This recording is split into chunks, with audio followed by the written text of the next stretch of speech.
अगर मेरी बहन का एक बाल भी बाका होता तो मैं सबके लिए दुनिया मुश्किल कर देता।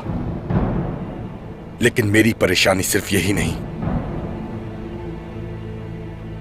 तुमने इस हद तक अपनी कमजोरी का मुजाहिरा किया कि मुसलमानों की बहादुरी को जमीन बोस कर दिया।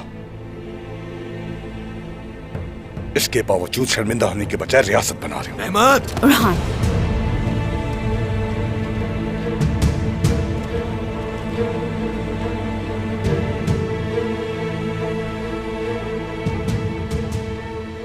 ये डर होना चाहिए क्योंकि वो बहन है तुम्हारी, मगर शुक्र है कि वो ठीक है।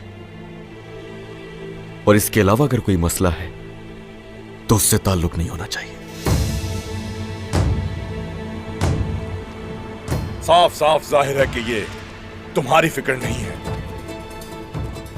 अब तुम ये कहकर इससे बच नहीं सकते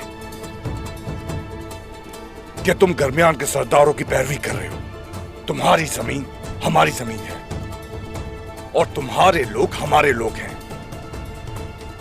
मेहमद साहब, बेशक आप बहादुर और एक अच्छे जंगजू हैं, लेकिन अपनी आवाज नीची रखें, ख्याल रखें इसका। मैं जानता हूं और तुम्हें भी यह मालूम होना चाहिए कि तुम्हें भी इस कमजोरी का हिसाब देना होगा।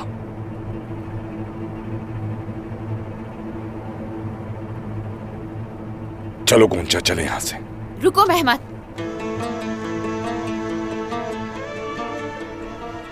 जिनका हिसाब लेना है वो काफिर है, हम नहीं, ये जान ले अच्छी तरह। मगर आपकी बहन आप जैसी नहीं है। हमारे साथ इस लड़ाई में शामिल थी वो। गोंजा, क्या कहती हो? तुमने मेहमान होने के बावजूद हमारे साथ जंग की। अब आप हम में से ही हैं। सलामत रहे। वो लोग एक तरफ और हम सब एक तरफ, बाला खातून। वक्त और जगह से कोई फर्क नहीं पड़ता। मुसलमानों और काफिरों के दरमियान की जंग है ये। मेरा रब इस बात को समझने वालों में इजाफा करे। सलेब और हलाल के दरमियान जंग कोई नई बात नहीं है। अल्लाह हमें इस जमीन पर दिफा करने की सलाहियत अता फरमाए।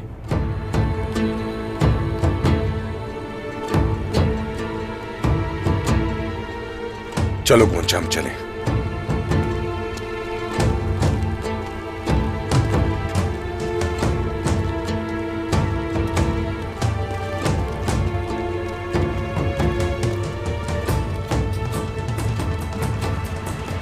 उस्मान मंगोलों के पास गए हैं और यहाँ ये सब हो गया।